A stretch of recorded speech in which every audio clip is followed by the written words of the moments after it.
Hi everybody, welcome to another edition of Star Citizen Live, all things flyable. I'm your host, Jared Huckabee, and joining us on the show this week, we're getting right to it this week. No three amigos jokes here. We've got John Crewe and Dave Colson. John, Dave, how you doing, man? Pretty good. Yeah, good. If we were the three amigos, I would be Lucky Day, you would be Ned Niederlander, and you're definitely, I forgot the third one. The other one. Oh, I forgot Chevy Chase. Amigos are, I'm going to be honest. Forgot Chevy Chase. Dave's Dusty not watched any Bottoms. films Dusty or Bottoms. TV, Yeah, so you know, you're you wouldn't Dusty Bottoms, understand. you're Ned Niederlander. Just so you know. Okay. All right, guys, on the show this week, we are talking all things flyable. That's basically all your questions about any of the ships that are currently flyable in Star Citizen, as well as the ships that are coming up in our upcoming Alpha 3.7. As usual, we spent the week collecting questions from Spectrum, our communication platform available on robertsspaceindustries.com, where folks submitted their questions throughout the week and then voted them up. We'll also be taking questions live from the chat, where you can submit your questions with the word question in capital letters surrounded by brackets. That's going to help our community management team pull them out from all the other conversations going on. We are getting started right now. Number one, John, Dave, you ready? Yep. Let's do it. How do you plan to balance fuel usage and range for capital ships like the 890 Jump that are designed for long distance touring? I have a feeling this question comes from the excessive fuel use. Well, we don't want to. It uses a lot of fuel for the 890 Jump right now. It's a big ship. It is a big ship. Oh, now I can hear myself with an echo. That's weird. So the 890 fuel consumption is definitely a bug in 3.6.2. It's fixed in 3.7. It's a combination of the fuel intakes not regenerating as much as they should have done, and the thrusters using more than they should have done. So it got into a state where it was almost never regenerating fuel. So we've fixed that.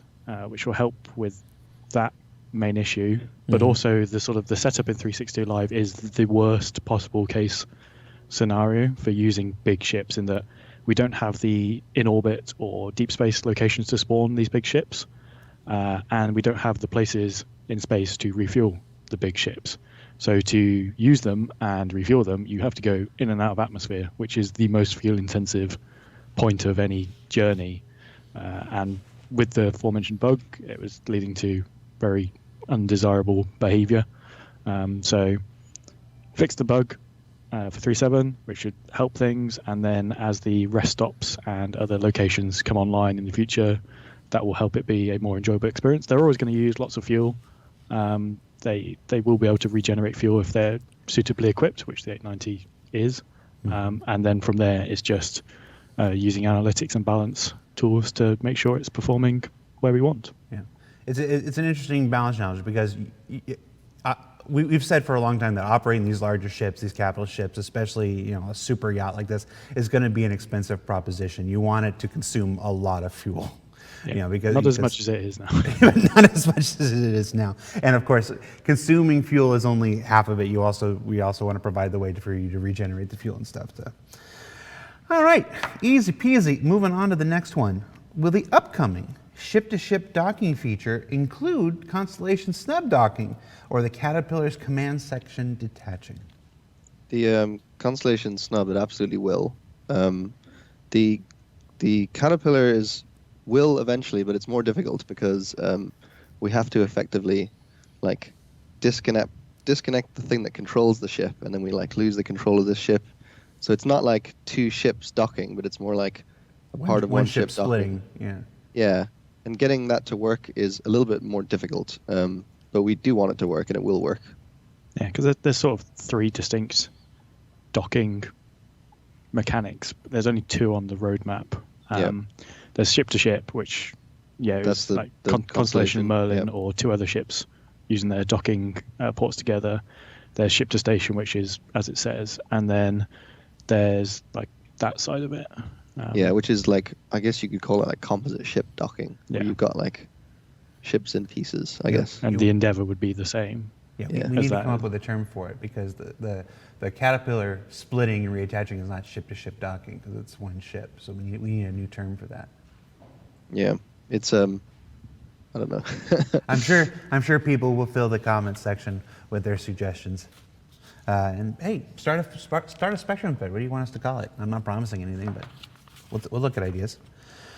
All right, number 3. Are there any plans to allow pilots to get up from the piloting seat without deactivating engines or propulsion?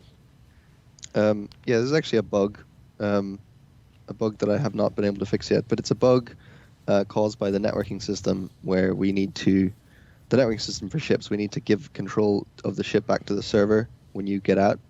And so when that happens, the server currently isn't being correctly told what the controls that you were giving it that were leading it to move. And so when you get out the seat, the server is like, well, what am I supposed to do with the ship? And it just goes back to the default controls and then the ship will stop. But yeah, it's just a bug that we need to work through and figure out the best way to solve that, and then it'll be fixed. So not an intentional feature that when you get up, the ship just shuts down.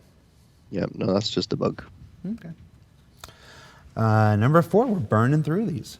Will the 890 jump receive the 2 additional dedicated point defense turrets? And will the existing weapons be sized up one level? Let's do the first one, because we've talked about the first one a couple times before, John. So let's talk about the point defense turrets for the 890 jump. So there's no plans to add any additional turrets, but what will happen will be some of the existing remote turrets will be automatically turned into point defense with AI blades. So they will function as the point defense. I think it's already got 1 or 2 more than the original brochure amount had, and that's what they're for. Yeah, we talked a little bit about this the last time the 3 of us were all together back in July when I was in the Winslow studio. But so people understand eventually, and you can actually check this out on the Shipyard series of articles that are available on robertspaceindustries.com. Literally, it's just on the main page. Just scroll down a bit, and you'll see a whole little bar with all the Shipyard articles about how this stuff works. AI blades will be a thing that you'll be able to install into ships in the future, and you'll turn those remote turrets into automated turrets, which are essentially the same thing as point defense turrets. Yeah, this point defense is sort of the old name that we used to call them by.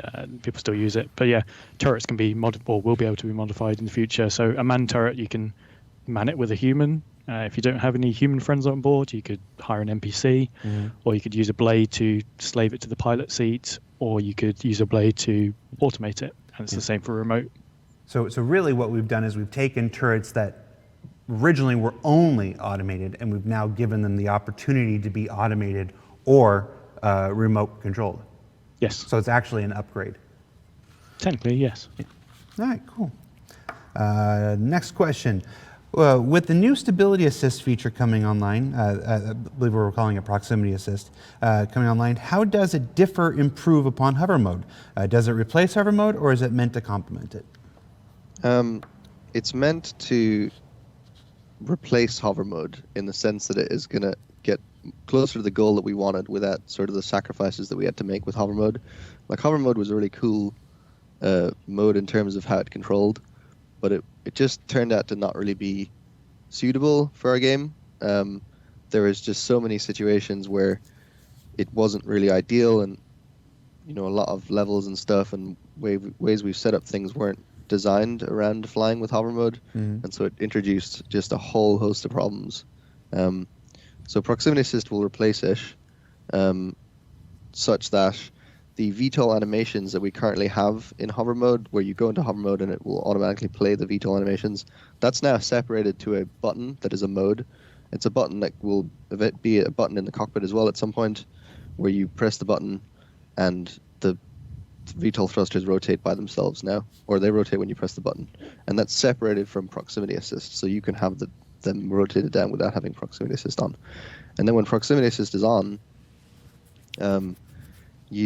it's quite a subtle system. It's very easy to forget that it's even there, which is how it's been designed. The idea is that as you're flying low to the ground and near stuff, the ship just controls nicer and more accurately, and unless you are really, finely attuned to your ship's thrusters, you almost forget that it's there. You can think of it like an assist, like it's just helping you fly low and close to things without, flying around like you're a hummingbird or something, right? Right. I think this speaks to one of the greatest benefits of running a live environment in the middle of our development, that we're able to take a patch, section like 3.6, try out a drastically different feature, and then see it in the wild with thousands and thousands of people running it through a multitude of situations, far beyond what our already dedicated QA team can do. And we can see it out in the wild and observe it for a period of time, and then make these changes like you've done. So I think this is a wonderful example of the entire Star Citizen development process working. Yeah. So there's more. There's one thing I want to mention on top of that, is that there's a piece as well that we haven't got in 3.7 that will also be coming to help replace what hover mode was, which is the system where we are going to scale down the strength of thrusters in atmosphere. And that seems like, subtle, unless you kind of think about the ramifications of that for a second, and you realize that that's really significant. And what we can do with that is, for ships, say, that have VTOL thrusters, we can set their efficiency curves such that they're barely able to hold themselves up in atmosphere unless they rotate their VTOL thrusters down. And so that is what gets us this, not being able to hover on your end with a ship that has those rotating thrusters, because those front thrusters won't be strong enough in atmosphere to hold you up. So you have to rotate your thrusters down, and then you have to kind of stay level. And then in space, nothing changes, obviously, because there's no atmosphere there. But yeah, that's an important component that I want to make sure is understood, that that's also part of this, because it may seem initially that we're making a backward step with taking out hover mode, but it's just us more carefully reevaluating it and getting closer to that goal that we originally wanted. Yeah, right? like I say, it will get us back to the goal of stopping ships moving around like hummingbirds, whilst also pointing nose down. So we've done the first bit, which will reduce the hummingbird stuff, and the next bit will be that, hopefully without all the pains of hover mode, of all the ships being upside down or smashing into hangars or no flight zones. Yep, absolutely. I was never very good at landing to begin with, and it hopefully proximity assist makes it much easier now. You should have less of a problem. It looks like it. I haven't been able to give it a try yet. Going back to the second part of the 890 jump question, John, will existing weapons be sized up one level to be on par with smaller ships like the Constellation 600I and Corsair? It's something we're keeping an eye on. For the 890, a lot of its prowess is in its defensive capabilities and being able to tank that and just avoid combat, or avoid a long duration combat. We can't just simply size up the guns, because they're built to fit into those cavities on the ships, and they don't fit in. If we were going to do a offensive increase, we'd probably quad mount the guns on those turrets instead, which would give you a similar effect. Also, those ships like the 600i and the Constellation are always being looked at in terms of whether they are punching above their weight class. Well, it would be very hard for the 890 jump to punch above its weight class. Yeah. Its weight class is pretty insane. I'd be afraid of that ship if it punched above its weight class. But yeah, we're always looking at all the ships and where they sit against each other, and sometimes things need to change. Sometimes we just want to weather it a bit before doing snap changes to it. Because I think the Constellation originally on those nacelle guns was only size 3s, size 4s, and over the years it's crept up to 5s. Yeah, well, the whole scale of our weapons have changed since the 890 was originally introduced. And for a lot of our ships, just because day one when they were announced they said they had these size guns and these amounts, doesn't mean they will always end up with those. If for the betterment of the game they need to change them, we'll change them. And for those watching at home, yes, we said punch above our weight class, so drink. Moving on. Where are we at? I lost where we're at. Okay. Ships like the Buccaneer and the 325A are quote-unquote interdictors, but don't have EMP, stock distortion weapons, or any speed advantages over light fighters. What attributes separate an interdictor from a light fighter or any other role? I think this question. Name-wise, interdictors is probably the wrong name for those. They perhaps would go back to, I think we used to call them interceptors. Interceptors, yeah, right. So we'd probably look at changing that just as a phrasing, because interdictors should really have that loadout changes that were suggested there. But in law, they were always supposed to be better in a straight line. So like real world interceptor craft, like the old Lightnings. Acceleration. Yeah, they're faster main acceleration. They're designed to get from point A to point B fast, do some damage whilst everything else turns up. They would also, in terms of balancing gameplay above SCM speeds, they would also have an advantage. Yeah. So they're able to be more effective at higher speeds, even though they might not have that different of a speed cap. They're just better at higher speeds. Yeah, no, the 300 series has generally been pretty good on the straight line. That's where the differences between the 300 series and the M50 always were. The M50 was more. I'm just remembering the days racing through Rickard Speedway. Okay, next question. What will be the advantage? What will be the advantage of rotating thrusters on? We kind of already talked about this. What will be the advantage of rotating thrusters on smaller ships like the Reliant, the Cutlass, and the Terrapin if all ships seem to be able to be capable of hovering in place? We already touched on this with you. Yeah, that's pretty much answered by the efficiency curves. Why do you hate Drake ships? I don't hate Drake ships. I think this is an unfair, statement. Yeah, they've got a very conflicting statements in a lot of their original lore. For me, they are armored, they are tough, but when you compare them against like dedicated military armored craft, they are weaker. I wouldn't say not as good. They're good in certain roles. You get into the trap that I fall into. Yeah, fair enough. So some of them are weaker by virtue of their design. Like the Buccaneer has one of its main engines on one of its very large, proportionally to its size, wings. So if you lose that, then that is a problem. But they're also armored appropriately for their role. The Cutlass is quite tanky. I think the Cutlass is, looking at the analytics, our second or third most played ship by actual time. It's a really good ship.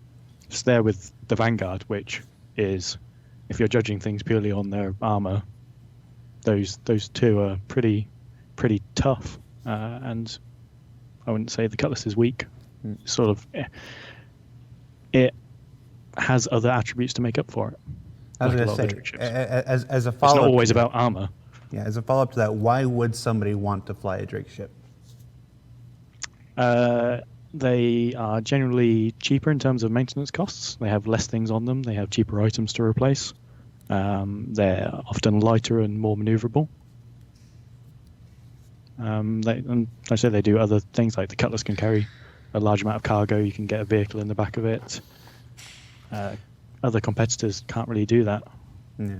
I think it could easily be argued that the Cutlass is probably one of the most versatile ships in the game right now. Speaking completely from a personal standpoint. Yeah, it's got cargo, it's got space for lots of people on board. You can solo it, you can multi-crew it. It arguably does everything. I feel like it has a very large-sized cargo area compared to its size. Yeah, it's not that far off the Freelancer, which those two are always twinned. Yeah. In lore. Next question. Why do you hate Drake ships? No. Any updates on the Banu Defender / Banu Merchantman interplay?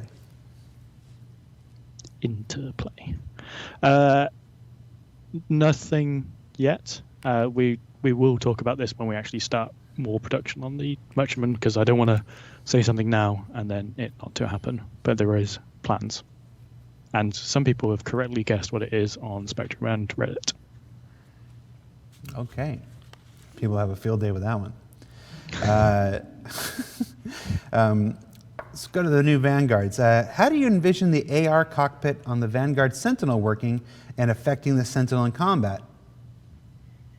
How will it work compared to the battle bridge on the 890 jump? So I wanted to use this question to talk a bit about the Vanguard variants in general for 3.7. more so the Sentinel. So it is not at release coming with a few of the things that it was announced with. One of them being the AR cockpit, the others being the decoy missiles and the E-War pod. And sort of the E-War pod and the AR cockpit are tied together in that we didn't want to spend time building these things from an art side without really fully knowing and having something demonstrable in game for those mechanics. So at launch, it doesn't have that cockpit, and when the mechanics are there, we will go back and adjust the cockpit. Same for the E-War pod. Decoy missiles aren't something we have in game, so it just has a regular missile loadout. And it does have a EMP device on it, so it was pitched as having I think EMP charges. So it has a EMP generator, pretty much identical to the Warlock at the moment, but again, we'll change and tune that as we go. And it has a very heavy, currently as I speak, all distortion loadout, but we're going to look at that when it hits Evocati and PTU and see whether we need to adjust that. Harbinger is pretty much as it was spec'd. It only has 3 size 5 torpedoes in the torpedo bay inside. We tried to fit more in, but really there wasn't enough space without doing even more work. It's got more armor. It's slightly slower and less maneuverable to make up for it. Sentinel is slightly lighter and slightly weaker than the base Warden and Hoplite. And the nose guns, because people keep asking me about that, there will be each of the variants now comes with different nose cannons. So the Warden comes with the laser cannons that have always been on it. The Hoplite comes with some ballistic repeaters. The Sentinel comes with some distortion repeaters, and the Harbinger has ballistic cannons on there. And then also in the shops there are distortion cannons and laser repeaters. So there's ballistic, laser and distortion cannons and repeaters available for all the Vanguard owners to play with. Cool. And I know that until we actually start development on the AR cockpit and stuff, it might be hard to say, but what can you tell us at this point how you envision, like what are the advantages of the AR cockpit? It's very hard to say. Looking back at the original design, because this is sort of very early designs, there was never really a huge amount of design put into it, and there were never any concepts for it. So we haven't really decided on how it ties in with it. I know there was speculation that the entire front of the ship would be sort of shielded and you couldn't see out. That's probably not going to be the case. If I was to speculate on something, I would suggest there would be more. All the MFDs that are there currently would be all ripped out. The cockpit would be all holographic projection ones, and then there would be extra full size, like you have on capital ships, MFDs, like there is in the engineering station in the back, available to the pilot. Right. But until we start doing anything, all speculation. I want to stress that that's literally John Crewe sitting here right now just speculating, but until development actually begins on the AR cockpit, until a designer is attached to it, that feature and starts to flesh it out, we're not going to be able to tell you concretely what it will entail. Yeah, we didn't want to spend the time now just making art on speculation without the other gameplay teams doing their part first. Right. All right, when can we have physical ship components? We already have some, don't we? Yeah, we have some. I presume that is aimed towards the internal items. So there was work done this quarter by the US vehicle feature team, allowing us to spawn item ports inside object containers. And use the Retaliator, for example. If you walk around that, you can see items in the ship. They're simply brushes. They're not the actual items. Right. So what that team's done this quarter, they've allowed that to be replaced with the actual items. What needs to be done next is actually hook them up to the ship control. At the moment, the ship can't see what they are. So if we swapped them over now, the ship wouldn't work because it'd go, I've got no power plant, I've got no cooler. So that's going to be worked on next. And then when that is done, then we can go through the ships and put the physical items in the right places. And then we can look at subcomponent targeting all those items, penetration to hit those items and damage them. Yeah, and then I think that's repaired. probably what the question is referring to. Like, when will we reach the day that I've got three spare coolers in the cargo hold, and I can go and rip out the damaged cooler, throw it away, grab one from my cargo hold, and put it back into the ship. Yeah, once think that's on that's item probably ports, what that they're should be asking. very easy to do. Yeah, the tricky thing was we could sort of fake it now, but what we'd have to do from the design and art setup side is guess in max where the hard point for the ship item is relative to the interior, and sort of line it up. And then it has weird problems. Those items would be lit because they would think they're part of the exterior. They would light them as though they're on the outside of the ship. So you'd have these either glowing or pitch black items in the ship, and because they're on the ship which you're in, but you're inside the object container, which is a different zone. All sorts of weird stuff happens. So they need to be items inside the object container attached to the ship, and the ship talking to them for it to work. Gotcha. Let's talk about boxes falling through the floors of our ships. What are we doing? What can we do to work to prevent that? The question from the live chat is talking about continuous collision detection is a possibility, but what are we doing? I don't think that's an issue with continuous collision detection. It's more like bugs with the physics grid inside the ship. It's just kind of issues with, like, we have a class of bugs to do with physics grids and zones, and getting entities in the right zones such that they interact with the correct physics objects and stuff.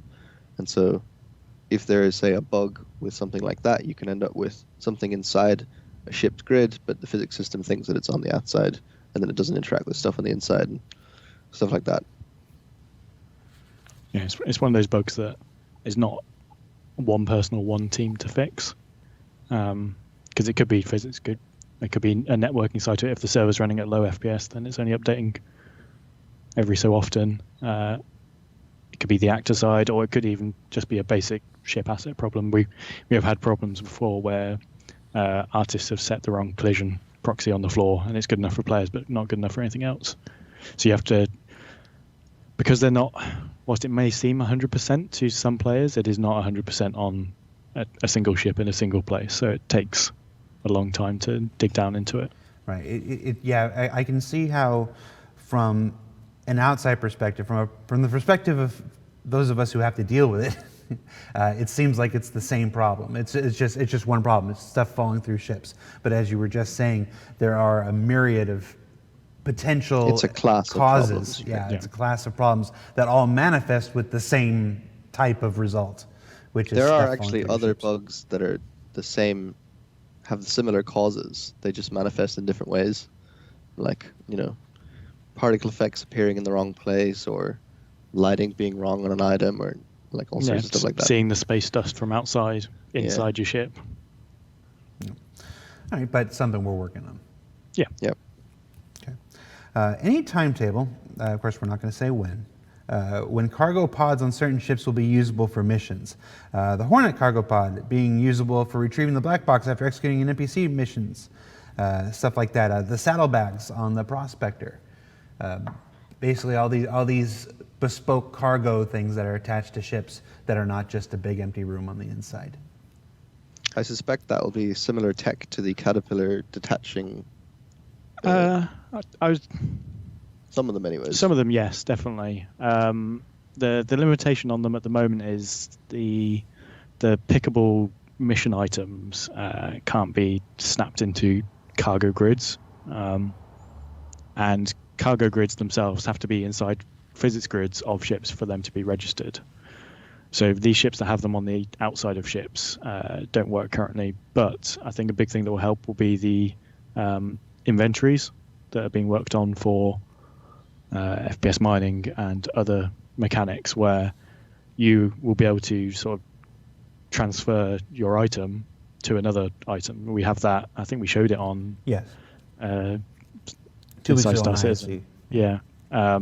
It will be the same basic mechanics as that, but on a one scale up. You're transferring something that has things in it in your hands to another container, which will be the ship. I get you. That's cool. That'll allow things like the store all for the Aurora, the cargo pod for the Hornet, the saddlebags for the Prospector. All those things that aren't in an interior physics grid to be usable. Yeah. Things like the Hull C as well also needs it on a big scale. I was going to say the Hull C needs a couple things. Yeah. We'll talk about. I imagine the next time we do this show, we'll be able to talk about that. Hopefully. Yeah. All right. Will there? We talked about the nose mounts for the Vanguard. Is the ability to change the mount coming in 3.7? Yes. Technically, you can already change them. You just don't have anything to change them with. So all the 4 variants all come with different nose mounts by default, and they're all available in the shops. So if you're not happy with what comes with your ship by default, then you can go to the kiosks and swap them out for other things. Okay. Are there geo changes with that? Yes, they've all got unique geo. They've all got different audio and VFX for them. What does that do to the livery of the ship? The guns themselves are generically coloured to not interfere with any of the paint jobs on the variants. Okay. With the release of the 890 Jump and the existing 600i and Constellation Phoenix, are there plans to add VIP passenger transport missions or mechanics to make use of these upscale adornments and amenities of these ships? Now, this is more a mission feature team question than a vehicle feature team question. But yes, because that's going to be your bread and butter way of paying for these ships, just like the real world. If you own a big yacht, you've got very rich people wanting its use for a period of time, which most people would think is a silly waste of money. Come under the same class as the I forgot the name of the passenger transport ship. The Starliner. Genesis Starliner. Yeah. My favorite. It'll be the same type of missions. My favorite. It always have a special place. It was the first ship promotion I worked on when I hired in here. It was the first one they just like, Jared, you run this promotion and stuff. So it means a lot to me. Got you to thank for the Mixmaster then. No, that was a Tony Z surprise. That was Tony Z's here. So, auto gimbals are intended to help new players, but many starter ships cannot use auto gimbals effectively due to the weapon gimbal sizing mechanic. Are there any changes to auto gimbals or the weapon gimbal sizing mechanic planned? 2-part question. So first part, yes, we're looking at some changes to auto gimbals. They don't quite behave how people expect them to behave, so we're working on cleaning that up and making them more intuitive to use. That won't be in 3.7, that will be a later patch. Starter ships, not being able to use them because obviously they have size 1 guns and there isn't a gimbal for it. In 3.7, we've broken our own rules on gimbal sizing, and there is now a size 1 gimbal mount that can attach a size 1 gun to it, specifically for those sort of ships. So the Aurora, Prospector, Dragonfly, Nox, there's a few more out the box will come with this gimbal mount on with the guns they had on it. So they'll be able to use gimbal assist straight away if they want, or they can stick to using fixed or gimbal. But yeah, that's a sort of solution for that. And it's a special mount that ignores that size restriction. We're not going to go through all the other gimbal mounts and go, here's a size 6 gimbal mount that allows a size 6 gun on it. We did it specifically for those size 1s. And I'm trying to think of what the list of ships that'll be able to use that are. There's quite a few with size 1s on them. The Hawk being one, but we decided not to put that on it by default because the rest of the guns on its default loadout are fixed, and where possible we don't want to mix fixed and gimbaled weapons in the default loadout. Right. There's a few exceptions, but by and large we try and keep them all either fixed stock or gimbal stock. Thematically similar. Yeah. Okay. This question specifies the Hurricane, but I think it applies to quite a few ships. Why would 2 players choose to fly in a Hurricane instead of taking 2 ships, such as 2 Sabres or 2 Arrows, which would give them more firepower, unpredictability, greater maneuverability? and the ability to surround a target. Yeah, this is one of those short This is term like a versus big long term. philosophical question. Yeah, Like, short term right now in the game, it may not seem like there is a reason to do that, and whether that's true or not is not for me to say. But long term, you have both players will then have the cost in terms of degradation, wear, maintenance, repair for repairing 2 ships, which is going to be twice as much as repairing 1 ship. Turrets are not where we want them to be. We're working on changes for that to make them more competitive. So in the Hurricane example, the turret player should be as effective as a person in a second ship. you're going to give me 3 more turret feature update segments on ISC. I can do. And also, not everyone is going to have all these extra ships to play with. If I, as a new player, just have a starter ship, like an Aurora, and Dave here's Mr. Cool with his Hurricane, me flying along in an Aurora is probably not going to be as much help as a Sabre or something like that. So sure, great if you've got 2 players with those sort of ships, maybe it would be better, but for the majority of time, it's going to be much more effective for me to jump in a ship with someone else and help out. Yep. I look forward to doing more turret segments, turret improvements. I haven't talked to Kirk Tomei in a while. Let's see. Will we be? This is a when question, so I shouldn't even go. It's not when, but forget the when. But what are our thoughts, our plans, our current ideas about being able to further customize our ships with loadouts, colors, and decals and stuff like that?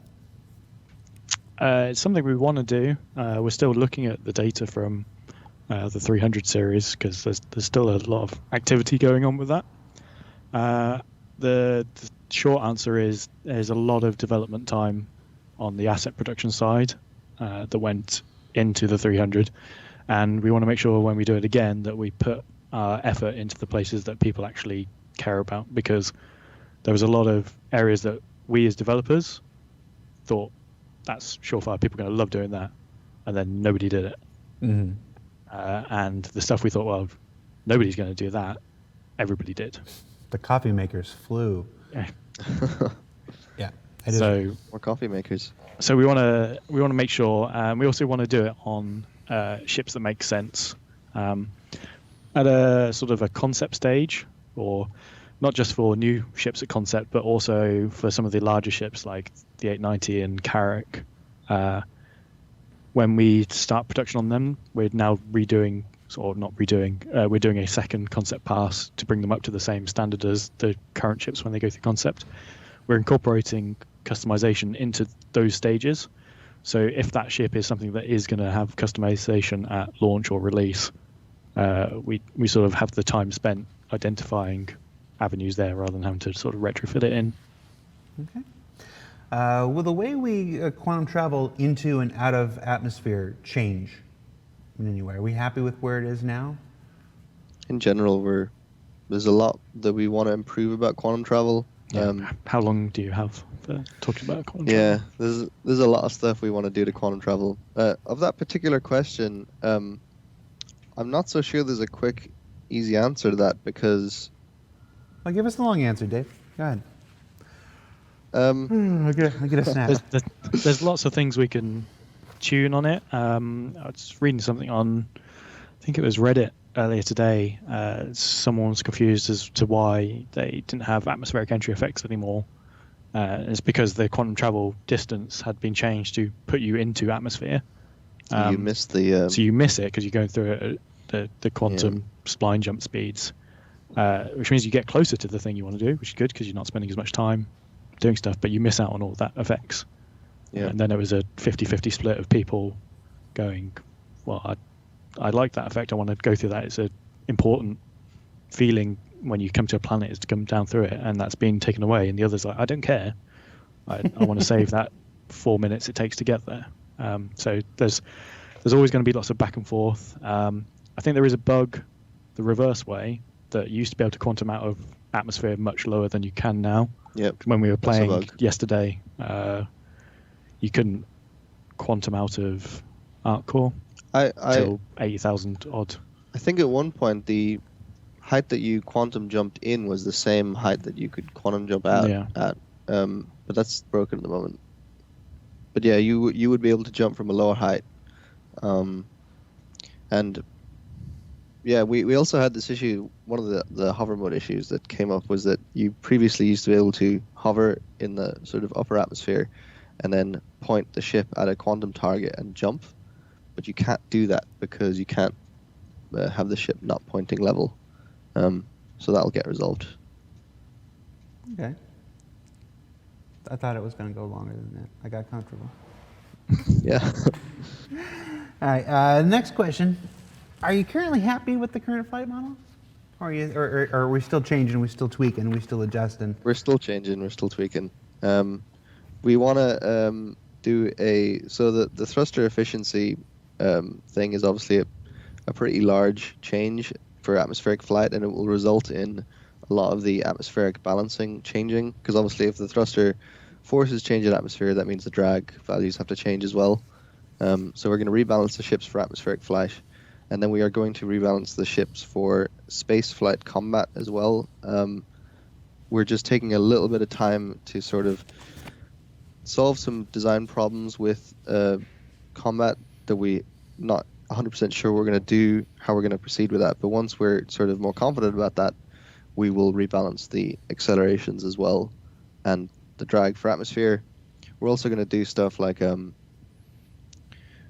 we have the ability now to control the drag in different directions to a greater degree, so we can encourage the ship to fly in certain directions if in atmosphere by tweaking, say, the drag on the right side. For like a ship that's like asymmetric, for example, then you're going to have more drag one direction than the other and stuff. So yeah, there's more tweaking to do. I wouldn't say there's some huge fundamental big thing, not like the change that we did with 3.5 to ISS. There's nothing that level. No, it's planned. mostly balancing and potentially some smaller mechanics changes to encourage certain types of combat. Yeah, we want to get the combat closer rather than being pixel shooters and people fighting at above SCM speeds, but we want to keep the sort of the maneuverability that we have at the moment, so you can dodge and maneuver and have positional combat, but at a shorter range. At slower speeds. At slower speeds. Yeah. And that's sort of a layered. That's not just IFCS or flight changes. That's changes to weapons. That's changes to perhaps shields and hit points on the hulls, and eventually that'll be physicalized damage. It's changes to, I've completely forgotten what I was going to say.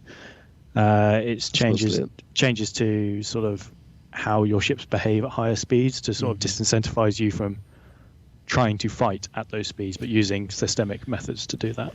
We have, like, part of the issue that we have at the moment is that it's balanced such that you end up at quite high speeds, such that you can't really change your velocity vector very quickly, and you end up in these like circling around each other.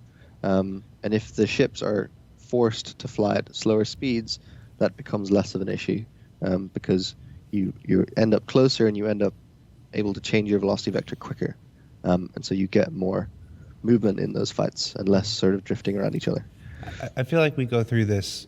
I feel like if you followed the project since the flight was first introduced with Arena Commander, you'll see a lot of.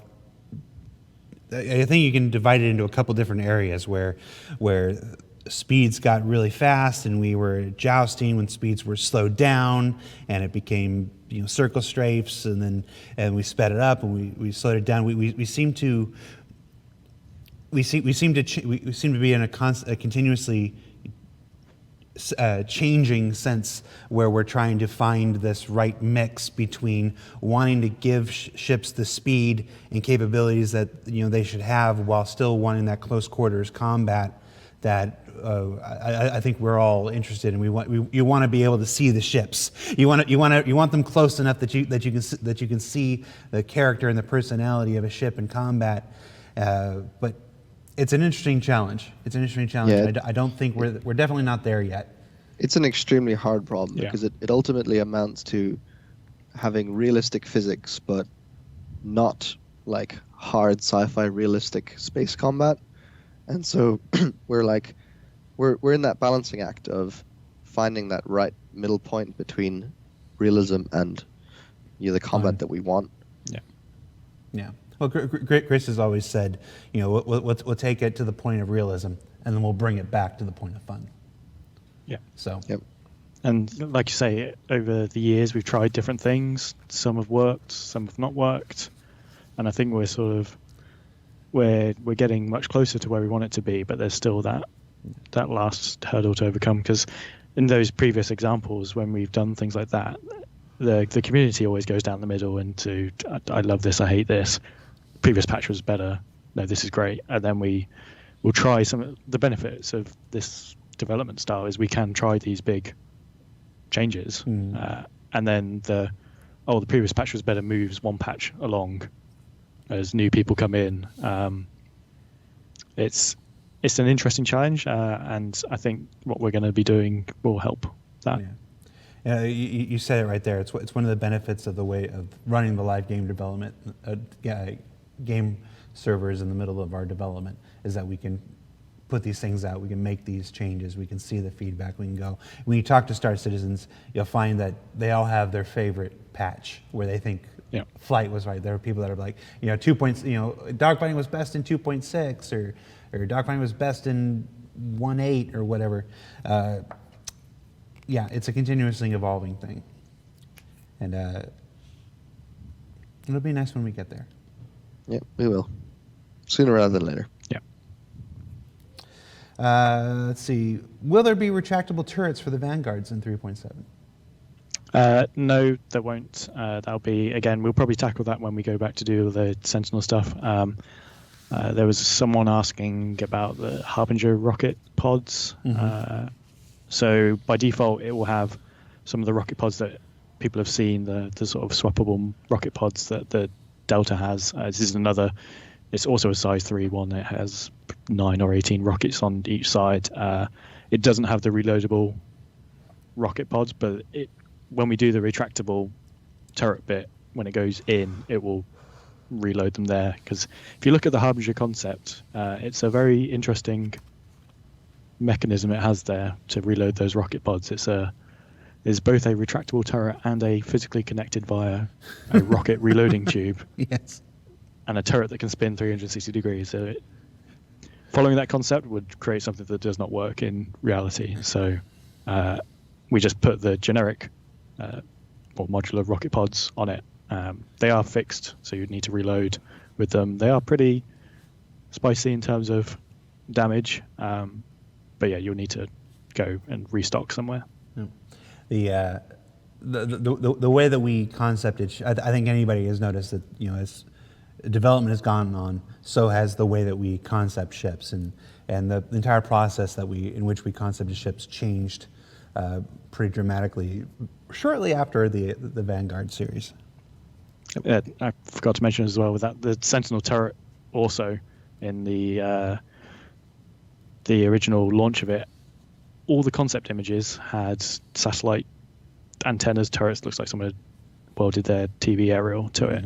That is not happening with the Sentinel. It's got guns on it, which was also promised in the brochure and the launch pages for it. So when we came to do that, we thought, well, on one hand, we've said it comes with these satellite dishes. On the other hand, we've said it comes with these guns. We'll pick the guns because that's the more useful side of the ship. Yeah. Talk to me about the Retaliator. Great ship. Is that it? Are we happy with it? Are we? I know there's a lot of folks. It was one of the first ships with an interior for Star Citizen. We've learned a lot since then. There's a very long question here with a bunch of suggestions about what they want us to do, but that's not really how this works. What are our thoughts on the Retaliator and where we want it to go? Are we happy with it? As it fills its role, I personally would like to see it have a bit more of a torpedo loadout. When it was made, 6 torpedoes was, wow, that's a lot of torpedoes. These days, it's not a lot of torpedoes, but the mechanisms for launching those torpedoes are fairly fixed. In a nice world where I had time and the artistic skills and power to pull people off doing more important things to change it, I would probably swap them to be rotary launchers like the Eclipse has, and like modern day like B-52s have for launching cruise missiles, just so it can pack more torpedoes in there. I don't think it needs. Someone was suggesting whacking a size 6 gun that the pilot controlled. That's not going to happen. Again, the turret question we talked about earlier. In the future, you'll be able to slave those turrets or automate them, which will make it be a very different experience to how it is now. I guess the other question that people always ask is the interior layout. The interior layout, the shields aren't particularly robust. I think the shields are okay for what it is. It's pretty armored and tanky. It's Aegis. The interior layout, I think it's a love or hate thing. I don't particularly mind it. I could see why people don't like the interior in terms of the efficiency of space, but it's not like the Vanguard where there were some big problems that we had to solve with it. It doesn't justify a full rework at this point. You know, eventually there'll need to be some work done when the modular system comes online, so that you can use the Retaliator modules, the living module, and stuff like that. Those are still planned and in the future and stuff, right? Yeah, we've built the art for those. The ship itself is ready to go for taking them, and what I mentioned earlier with US vehicles doing item ports inside object containers also gets us one step closer to doing those, because we can now load we would split, or they are split already, those 2 bays as object containers, and we'll be able to have the items inside them be set up. Where it falls down still is we have to move those missile or torpedo launchers off the actual ship exterior into those object containers. So I could now go back to my desk and split that all out, put them back in, and it will look identical to how it is. You just would lose control of those torpedoes because it can't communicate between the two. And you could have modular swapping out of rooms, but the Retaliator would be really useless without its torpedoes. So that's why they're not there yet. But it is a step closer than the last time we talked about it. Dave, ESP. Yep. Are we happy with it? Are there any plans for changes in the future? There are some plans, not as drastic though. It's in a not as bad as it's been. Let's put it that way. And there's some bugs at the moment, particularly around like disabled ships and damaged ships. Seem to make it go a little haywire. It gets confused about the direction that it should be helping you in. So we want to fix that stuff up, and then once the tuning for ships that I mentioned earlier, once that's in, then it becomes easier to balance them a bit. We're also doing some work at the moment on the actual weapon aiming systems to try and make the pips and the weapon aiming be a little bit more consistent and predictable, and that will obviously have a knock-on positive effect on ESP. What else? There was one other thing I wanted to mention. Yeah, pretty much yes. We will. Oh, the networking is the other thing. We did a lot of work around 3.5 to get the networking a lot better, and we did a great job, as far as I believe. We did a great job and made the pips behave a lot nicer, just simply out of better networking of AIs and other players, such that the target that you're pointing at with the ESP is moving more predictably and less erratically. Like, if you get the theme, there's less work on ESP specifically and more work on everything else that kind of surrounds it, because it's like it's easily affected by other systems. It's only as good as the data that goes into it, and if that data's not good, then it's never going to be good itself. Yeah, I think in terms of the actual algorithm that ESP is running, it's way better than it used to be. It has a lot more emphasis on the dampening effect and less on the sort of auto aiming, which seems to be better than it was before. And we have a lot more control in how we control that and tweak that now. So if we get to the situation where we've done some tuning and we want to improve that, the algorithm, we actually don't even need to change the algorithm that much, and we can tweak the values to get it a lot better without having to redesign it completely. All right. As the Vandal ships are needed for Squadron 42, are we likely to see any bug fixes, updates to the Scythe, the Glaive, the Blade in the near future? I'm positive we'll see updates to those ships. I can't say when. Okay. There's an Easter egg in some of the Nautilus imagery with the blade that I haven't seen anybody notice.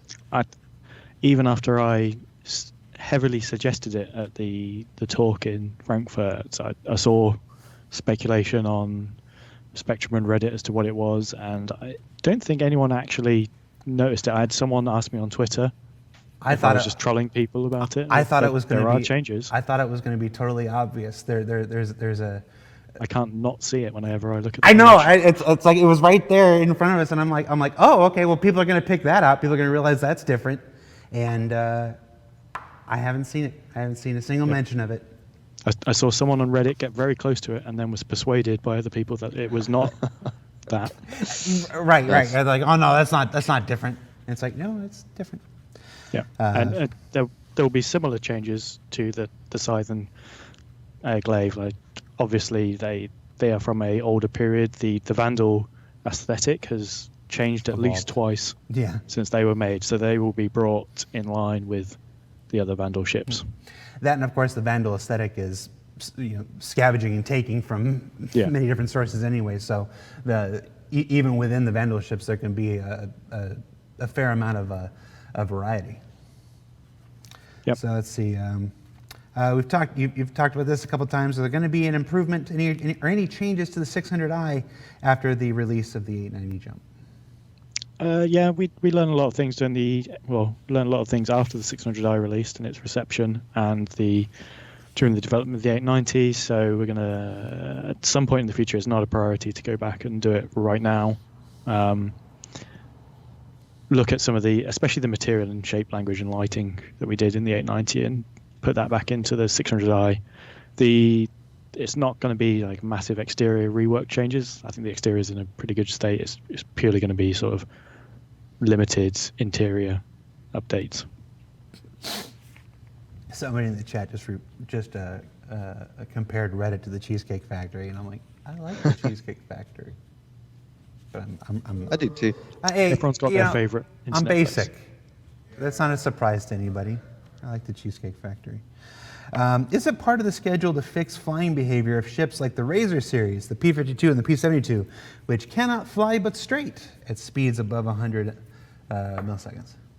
Yeah, so this is meters per second. This is a bug with the atmospheric system. It's caused by the center of pressure.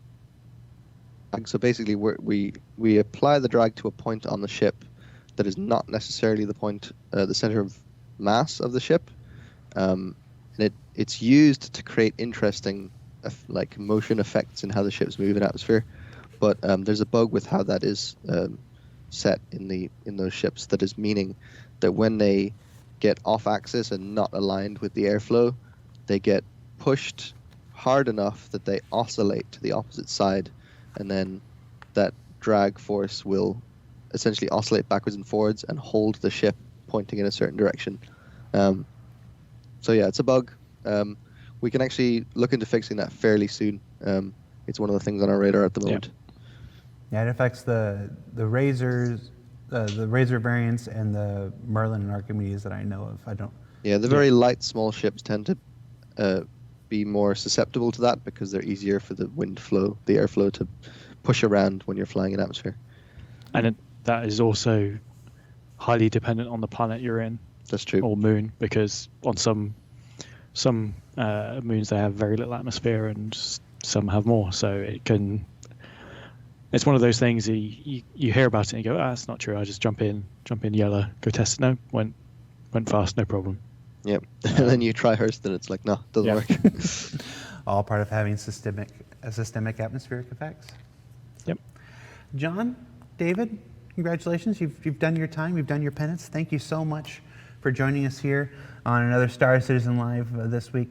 As usual, your answers are always candid and illuminating. And if I can speak for the community, we certainly appreciate you taking the time to talk with us and answer our questions for this week. Cool. Thanks for having us. No problem. Another awkward ending. Should we just kill Jared? He's done. This is my first day at work all week. I've been out sick with the flu all week. I came back for this. And that was issue. All right, John, Dave, thanks so much for being here. Everybody, we'll see you next week for another episode of Star Citizen Live. Who knows what it'll be about? I've got a week worth of catching up to do. Take care. We'll see you next week.